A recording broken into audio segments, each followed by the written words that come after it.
So in section 9.1, we're going to test claims involving this, P1 equals P2. Will somebody give me a reminder? What's P1, or what would P represent in terms of a population parameter? Does anyone remember?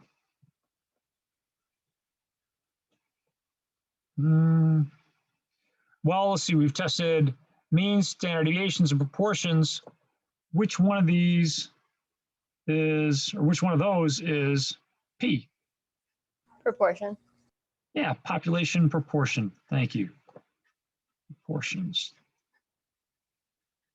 And if you look really closely at this, we've got two population proportions, and that's what we're going to work on in section 9.1. Now, we're going to start by taking a quick look at a handout that I sent you earlier today, and that would be this one right here. In order to test a claim of two population proportions, we're going to need to make a couple assumptions. The first is that we have independent samples. Now, it's actually a little bit more involved than that. It's independent samples and there's simple random samples. So, okay, both of those. We can't exactly always test the simple random sample part. The second assumption is that the number of successes and the number of failures is at least 5 for each sample. So, all right, that is something we can look at. So we're going to start by looking at kind of a historic problem in that regard after we look at some notation. So let's look at some notation. Actually, those are just one and the same. In a large clinical trial, 393,249 children were randomly assigned into two groups. The treatment group consisted of 196,786 children given a vaccine for a certain disease. That disease was polio. I'm not sure why my math lab always denudes the problem of like anything, but that disease was polio. 27 of those developed the disease. The other 196,463 children were given a placebo, and 104 of these children developed the disease. So the idea of this problem is to get acquainted with some of the notation here that you would have to use if you were doing this in a different situation where you had to do more of the work by hand. So that work by hand would include calculating a test statistic, things like that. So all this stuff. So there's a lot of stuff that's going on here. P hat 1, P hat 0, etc. Actually, I guess this should be P hat 1 and P hat 2. But let's work through the example. Notation. There we go. So I'll call this example A. And I'm going to kind of jump around today, give you a heads up on that. The first thing is the sample size of the people who got the treatment. So that was 196,786. And the second thing was the number of, it's called successes. I don't really like to think of successes when I think of somebody coming down with polio, but it's called the number of successes. So I put both of those in blue to show that they kind of go together. There's 27 children in that group that contracted polio. And let's do a couple other things while we're here. Again, just to kind of get you familiar with the notation. There's P hat 1. Now that's going to be an estimate of the proportion of children that get polio even though they got the vaccine. And it's just a point estimate. It's 27 over 196,786.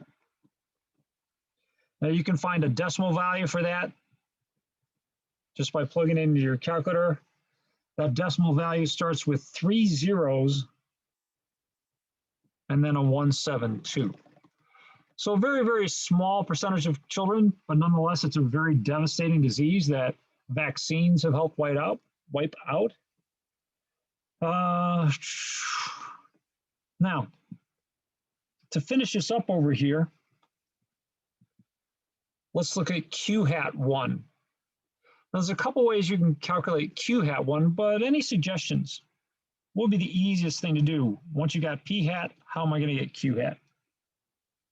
1 minus p hat. Nice, thanks, Nate. 1 minus P hat, so 1 minus 0.000137 is going to give me 0.99986 something, 8628, I guess, etc. All right, good.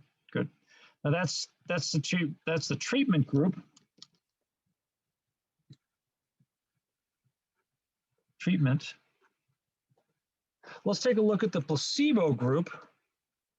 So again, I highlighted these in different colors to try and keep them together for us. So in our treatment group, we have N2 is 196,463. So 196,463. And here, 104 of those children came down with polio. P hat 2 is going to be the ratio of those two numbers. So 104 divided by 196,463. And even though both of these numbers are small, 0.000, where is it? 52936, etc.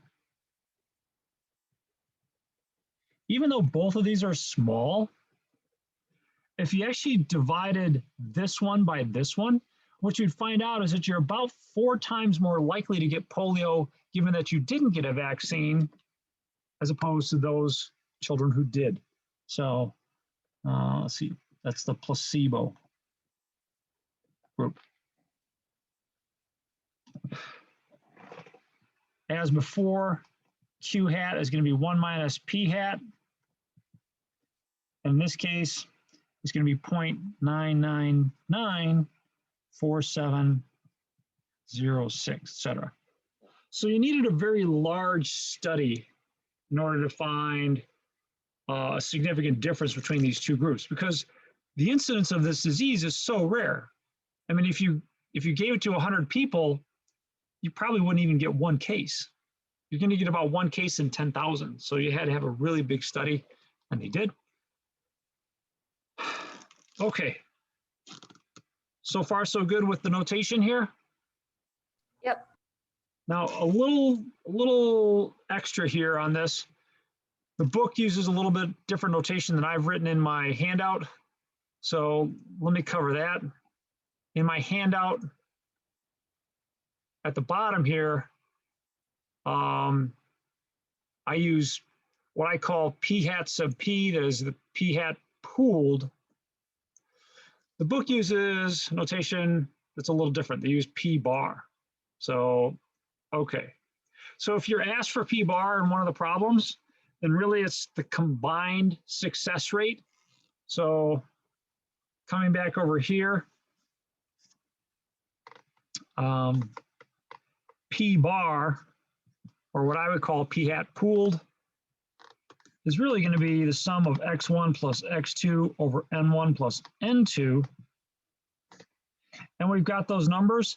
That's 27 plus 104 and 196,786 plus 196,463, for a total of 131. Let's change that up. 131 over, that'd be 383,249.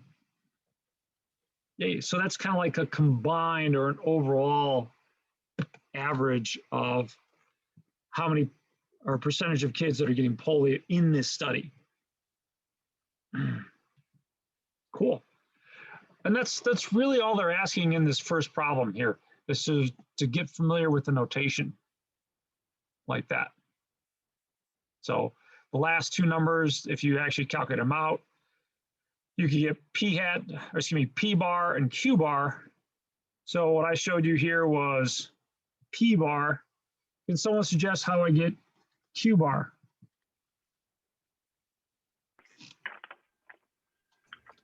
One minus. Thank you, Megan. 1 minus p bar. Yep, perfect. Now, we're not going to do it formally, but let's just practice the actual hypothesis test that you could do along with this one. And we're going to use StatDisk for that. So we'll open up StatDisk and plug things in.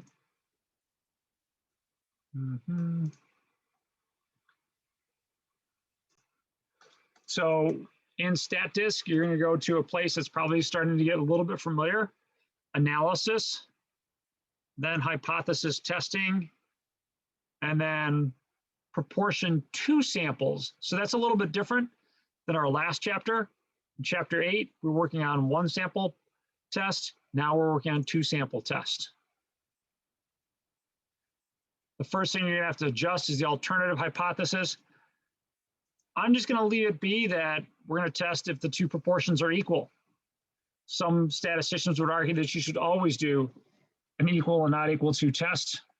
So that is, this would always be your alternative. We'll leave the significance level at 5. There was 196,786 children in that first study, the treatment group, the people that got the vaccine. 27 of them came down with polio. 196,463 in the second trial, and 104 of them came down with polio. And wow, so you're getting a lot of information here. But typically speaking, at this point, what do we hone in on? What do we look for after we've plugged in our data? Does anyone remember what this step looks for? The p-value. Thank you, Megan. The p-value. The p-value is 0. So that would be saying that we would reject H naught. There's a difference in these 2 population proportions. Now, after we find that there is a difference, a lot of times it's helpful to know where that difference is. So what we'll do is we'll look at P1 minus P2. We'll build a confidence interval for the difference in those 2. Now, if your null hypothesis is that, we'll call it H0, is that the 2 proportions are equal, that's equivalent to P1 minus P2 equals 0. So those 2 are interchangeable. And I point that out because what we're going to look at quite often is what happens with the confidence interval. P1 minus P2 is going to be less than something, it's going to be greater than something. You're going to get a confidence interval, but should that confidence interval contain 0? Now keep in mind, we rejected this hypothesis. We said, you know what? I don't think that's true. But next I'm going to look at the confidence interval. Do you think that confidence interval should contain 0? No. All right, good. Why not? If you rejected it, then it wouldn't be true. Therefore, it wouldn't be in the interval. Perfect. So if we're rejecting H naught, we don't think that that's a possibility. So your confidence interval should not contain 0. And if you actually look at the output from our confidence interval, it's both of these values are negative. So negative 0.00051 and negative 0.00028. But both of them are negative. So basically what that's saying is that we think that the treatment treatment did have an effect. It was actually the Salk vaccine.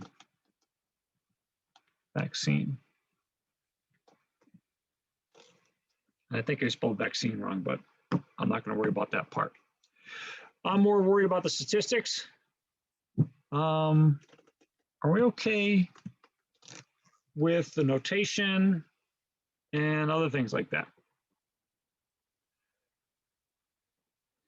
Let's follow this one up with another that works on this confidence interval.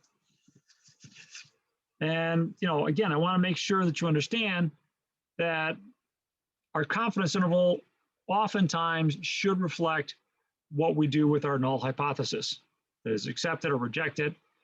If you're rejecting it, then H naught shouldn't be a possibility. In other words, that difference shouldn't be, or excuse me, your confidence interval shouldn't contain 0.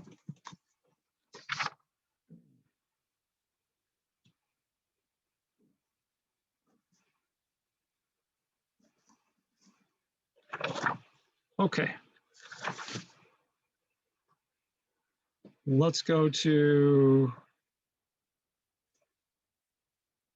this example.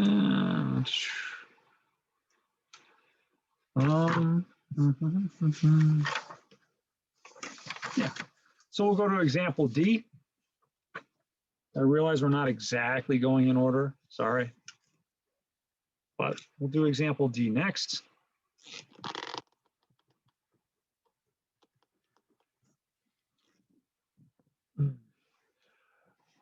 We'll start with the word among. Among 2,036 passenger cars in a particular region, 221 had only rear license plates. Among 390 commercial trucks, 56 had only rear license plates. A reasonable hypothesis is that commercial truck owners violate laws requiring front license plates at a higher rate than owners of passenger cars. Use a 10% significance level to test that hypothesis. So it comes down to that sentence that I highlighted in green. Commercial truck owners violate laws requiring front license plates at a higher rate. And I further underlined rate over here. Rate is starting to hint at what parameter, mu, sigma, or p.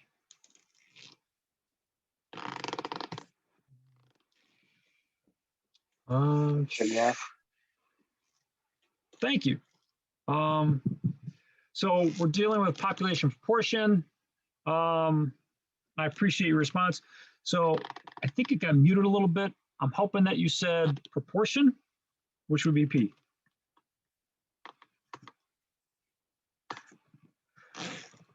Now, instead of using P1 and P2, I like to use things that remind me of the problem. So the problem involves cars and trucks. So in terms of cars, we had N equals, call it N1 is 2,036 cars. And of those, 221 of them only had a rear license plate. So that gives me P hat equals 221 over 2,036. Amongst trucks, those numbers are as follows. 390 trucks, 56 of them had only rear license plates. So 56 out of 390.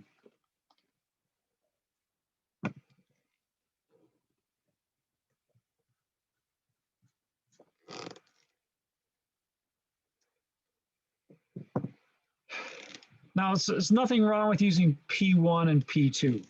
But like I said, a lot of times I like to think of it in terms of something that helps me reflect the problem, like cars and trucks.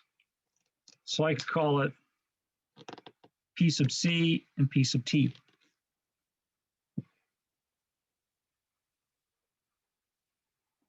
I'll give you a second to catch up a little bit.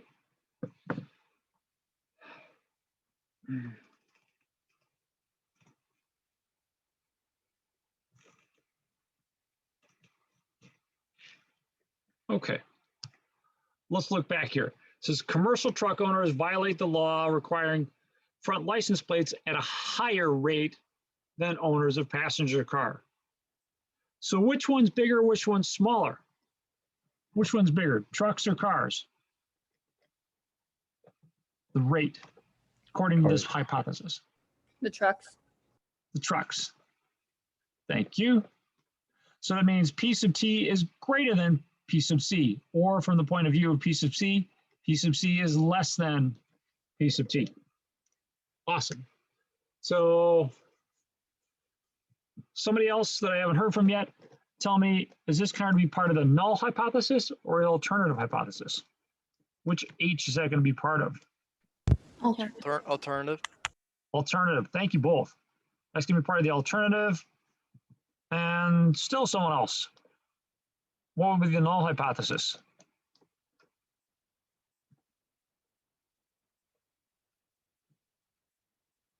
Keep it rolling here. Somebody else. If this is HA, what has to be HO? PC is greater or equal to PT. Good. It's going to be greater than or equal to PT. So it's going to be kind of the opposite. Now, keep in mind that in the book, they're just going to have PC equals PT. All right, they're not going to work with this. I think this is helpful. I don't know, you tell me. Is it easier to put your hypothesis together if we're doing this and this? I think so. Yeah. Okay, good. That was my intuition. I appreciate a little feedback on that. Step 2, let's figure out what alpha is. I think in the problem, they told us that alpha was a rather large 10%. Usually don't see it that big. That's okay. Step 3 is going to be input the data. So that's all this stuff here. We're going to want to put that in StatDisk. So let's go over to StatDisk and do that. And I'm already here. Cool. The first thing I need to do is I need to adjust the alternative hypothesis. The alternative hypothesis is going to be the third one, that our first proportion is less than our second proportion. 10% significance level, 2,036 cars in this sample, and 221 of them had a rear-only license plate, compared to 390 in the trucks, and 56 of them had a rear-only license plate. Bam, there you go.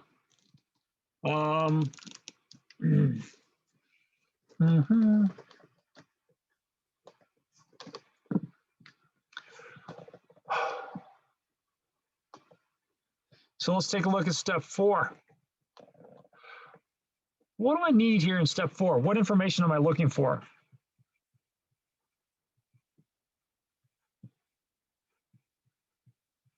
Anyone?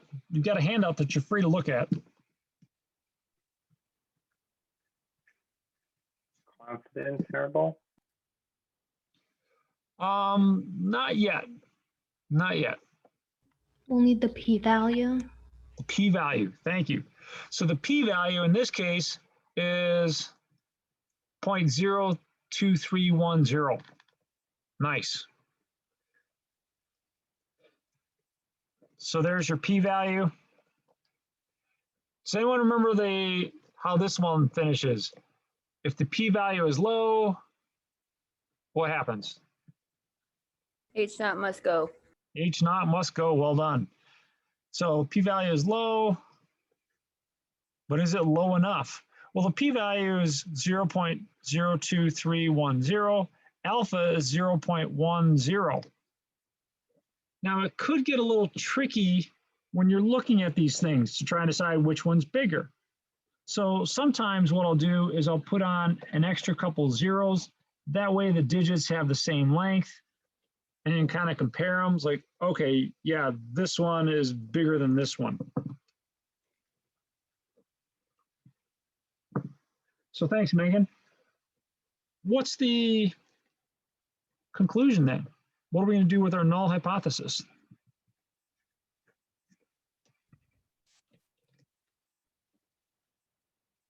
Reject or fail to reject?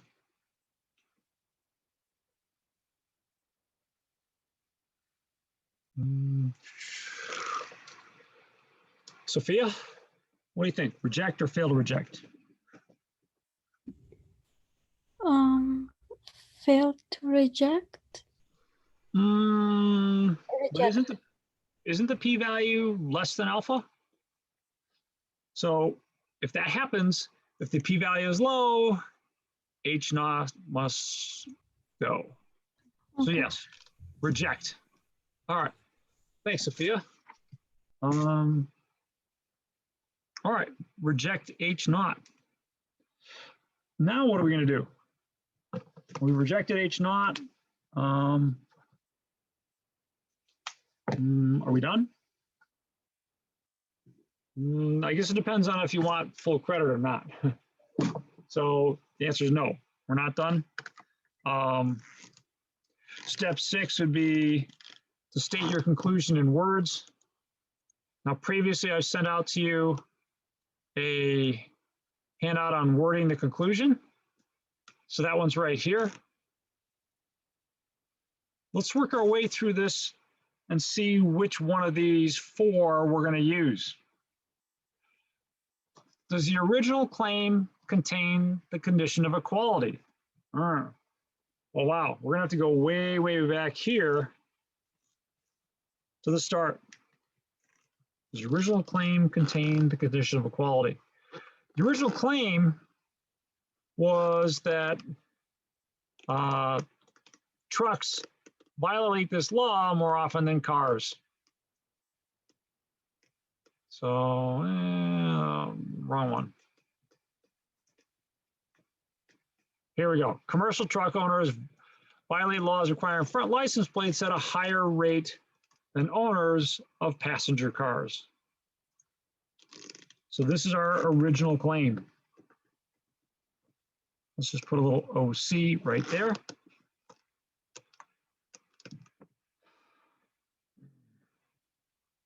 Okay. Let's look back now at the wording of our conclusion again.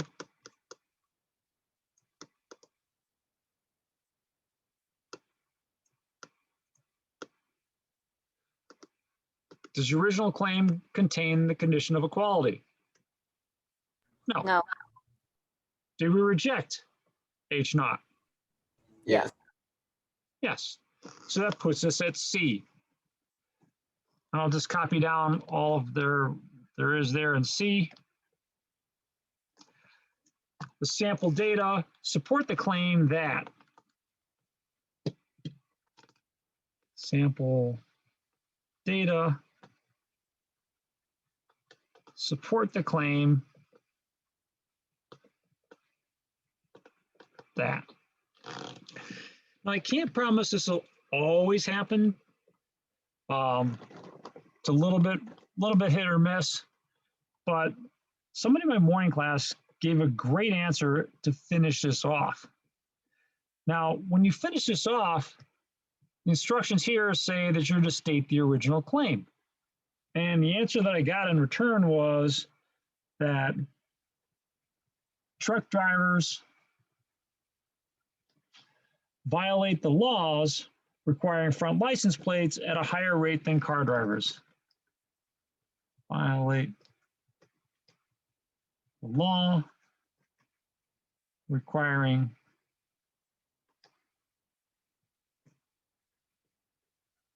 front license plates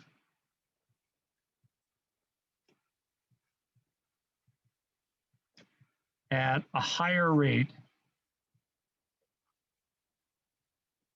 than cars. It's kind of lengthy, but boy, it hits it right on the head. I mean, that's exactly lifted from the wording of the problem. It's really nice. For myself, when I'm doing the answer keys, a lot of times I try and find something that's not quite as long and verbose, but boy, that's nice. If somebody wanted to do that, hey, maybe you get an extra credit point. But at the very least, you'll nail it, you'll get it right. How are we looking on that one? Are there any questions that you might have regarding some of that stuff? Looking good there? Yep. We're gonna do another one. Let's see. Give me a second to find something first.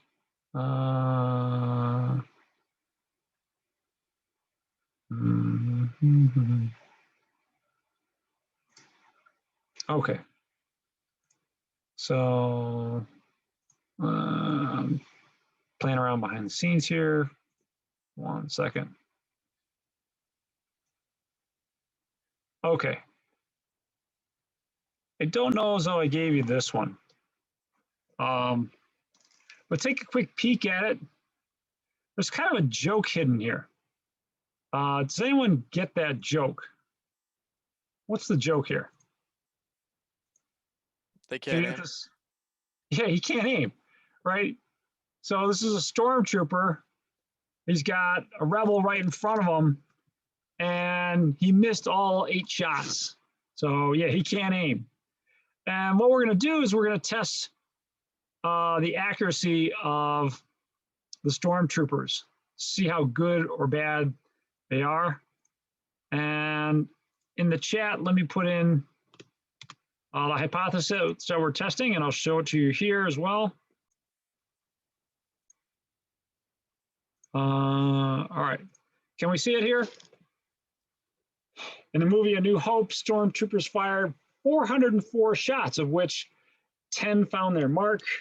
In The Force Awakens, stormtroopers fired 859 shots, of which 28 found the mark. At the 5% level, tests to claim that there's no difference in how poor the stormtroopers shoot in each movie. So, all right.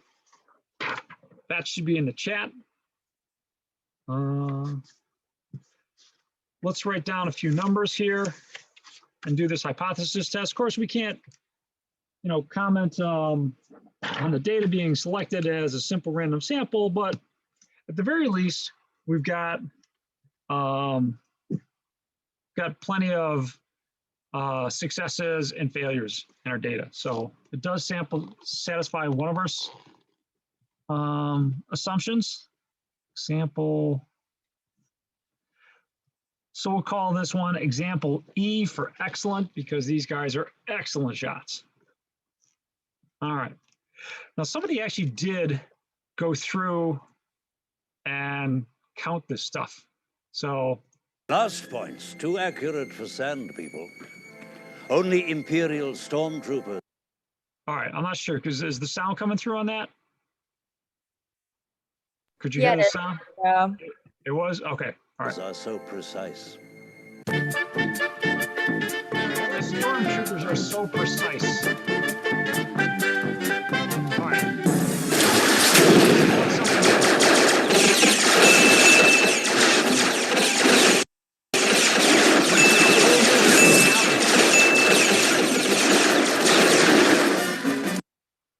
And really, it's pretty much this first scene where you get all the hits.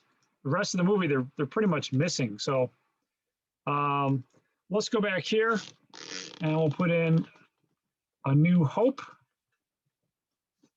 Keep track of some data here, and Force Awakens.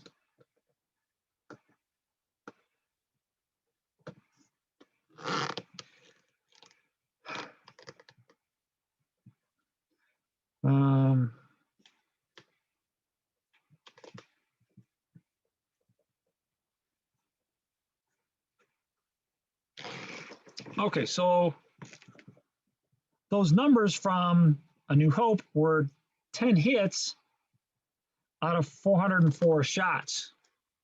Marksman, every last one of them. Over here in Force Awakens, 28 hits out of a staggering 859 shots. How would I calculate p hat? 10 over 104 or 10 over 404. Awesome. Thank you, Megan. 10 over 404. And over here, 28 over 859. Okay. Let's run through the different steps. Step one is we got to figure out our null and alternative hypothesis. And that's what we're going to work on down here. We're going to test the claim that there is no difference in how poor the stormtroopers shoot in each movie. So what should I write for that? I mean, how could I write that in symbols? Equals and not equals. All right, equals and not equals, good.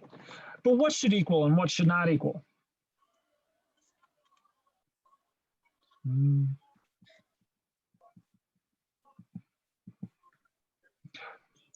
So in symbols, remember, as part of your null and alternative hypothesis, you always have to use P, sigma, or mu.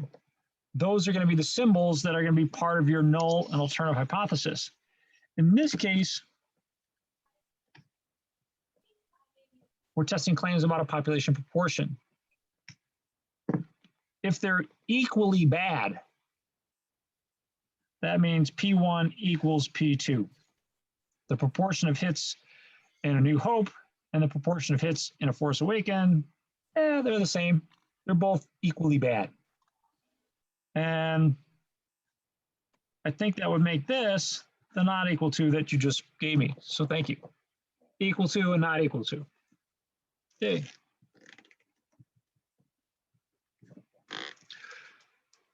Step two. Did anyone catch alpha?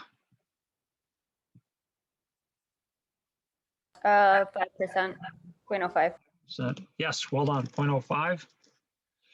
And now let's put this data into the ringer mill and see what we get. So, now does anyone remember the tail of a test? What tail test is this going to be when I run it? Is it going to be left tail, right tail, or two tail? Yeah. Two tail. Two tail, good. It's going to be a two tail test. Our previous example was a one tail test. And that's why we got an 80% confidence interval when our significance level is 10%. So those don't match. We're going to get a better match when we do a two tail test. So same place as before, analysis, hypothesis testing, proportion to samples. Our alternative is correct. Our significance level is correct. We had 404 shots, of which 10 hit. And then 859 shots, of which 28 were hits. And bam, evaluate, here you go. So that was step 3, enter the data.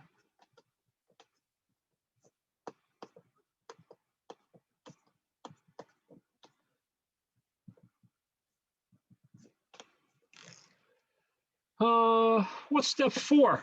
Someone I haven't heard from yet today. Help me out with step 4.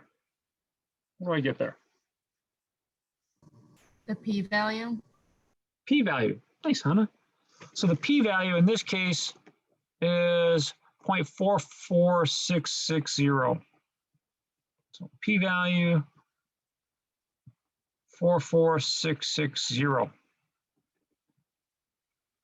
Yay. Okay. That brings us to step 5. Step 5, we want to compare our p-value and alpha. Alpha was 5%, p-value was 44660. What's our conclusion going to be this time? Fail to reject. Yeah, fail to reject. If the p-value is high, h naught will fly, meaning we'll let it go. We won't reject it. So fail to reject h naught. Now, if we fail to reject h naught, do you think our confidence interval for P1 minus P2, is that going to contain 0? Remember, we failed to reject this. We didn't get rid of it. So what do you think? Should our confidence interval contain 0? Yeah. Yeah, it should. We'll look back in a second to see that it does. Step 6 is going to be state our conclusion in words. So let's go check out the wording part here.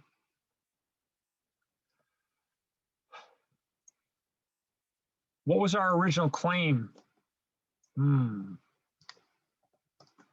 guess the original claim was that they were equally bad, right? Is that HO or HA? Somebody help me out before I have to turn. Oh, has to turn. Well done. HO. They're equal. So that's our original claim. Looking back here, what are we going to decide? Well, does the original claim contain the condition of equality? No. Do we reject? Did we reject H naught? Fail to reject. No. Yeah, thank you. So no again. There's not sufficient evidence to reject the claim that stormtroopers from each movie are equally poor shots. So A quick question about the confidence interval. yes. So when you're testing to see if it contains 0, is that just like to keep you on track, or is there a reason that we're doing that? It's because that's a different way to do hypothesis tests, is to look at confidence intervals. Now,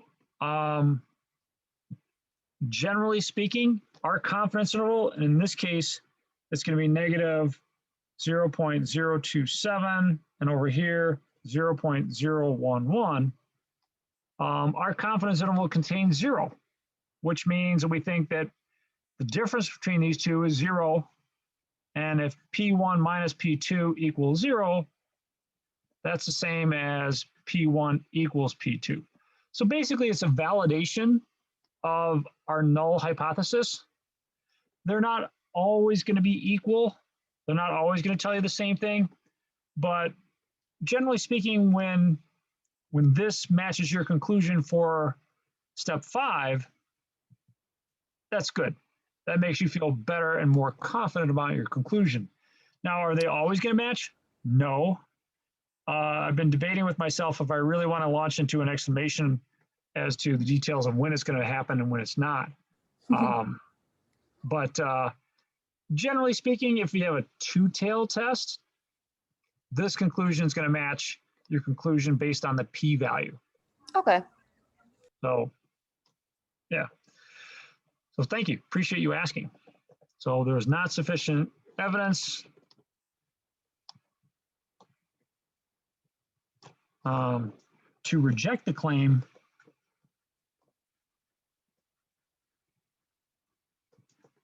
that stormtroopers from each movie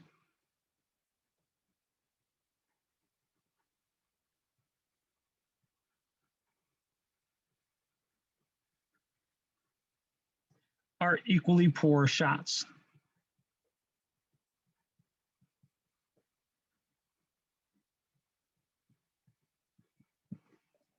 Nice.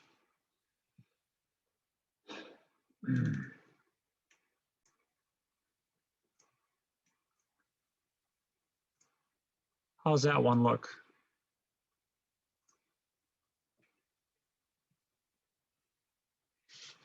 I didn't catch exactly who it was that gave me that last question about the confidence interval and stuff like that.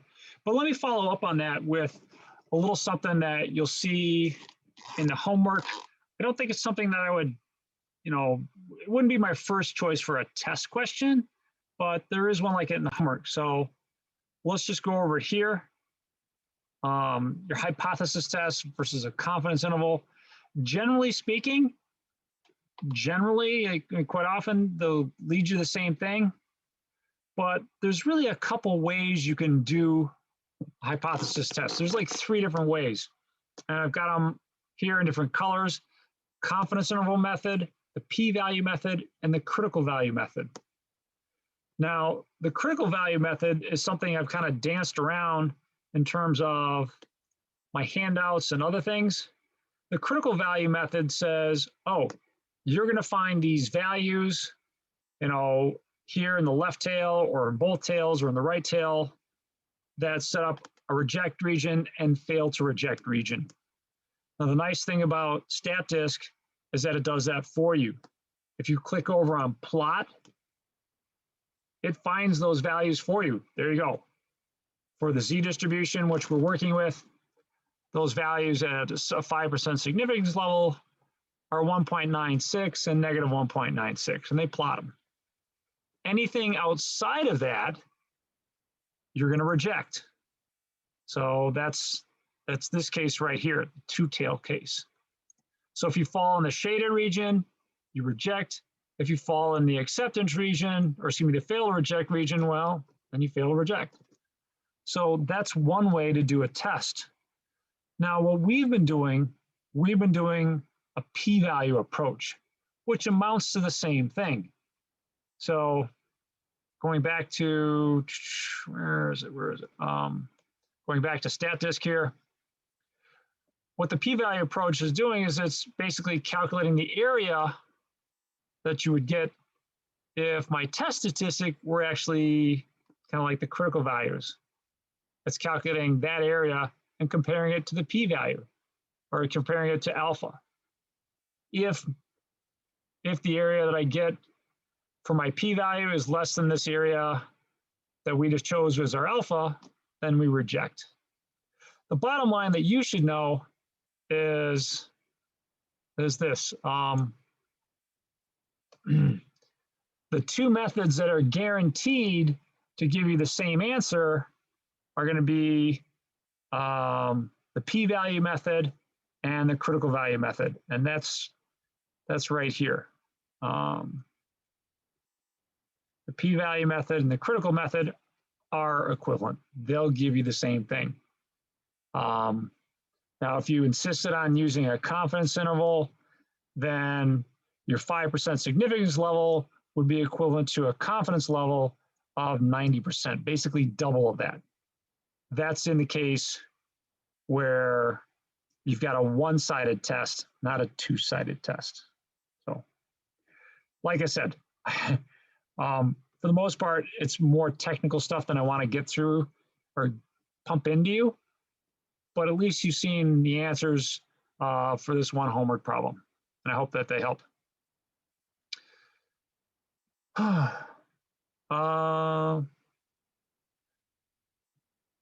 Let me pause for 1 second here. Are we okay with this much? So example E and this one. Let me go back to example E, our Star Wars one, and show you how to do this on a graphing calculator. Now, I'm not a huge fan of using the graphing calculator at this point, but I will show you that you can do a lot of these things still on the graphing calculator. If you go to test, stat, and then cursor over to test, the one that you want is the 6th down. 2-sample test, 2-proportion z-test. If you enter all your numbers, then bam. You get the exact same output that we got from StatDisk with a little bonus. Now, I'm not sure if you see that little bonus. Does anyone see that little bonus? They actually give you nice decimal values for p hat 1 and p hat 2, and they also give you p hat pooled, kind of an overall estimate. So what they're telling you in this output, which I like, is they give you that these guys shot at about a 2.5% accuracy rate, and these guys shot at a 3.3% accuracy rate. Yay. And then if you average those two together, you get P bar was what? Yeah, I lost it. There you go. 0.03. So about 3% of their shots are finding their mark in the two movies. So not so great. I think Obi-Wan Kenobi was generous in his assessment. Okay, questions on that one? All right, well done. Let's wrap this section up then. And I'm going to stop the recording here.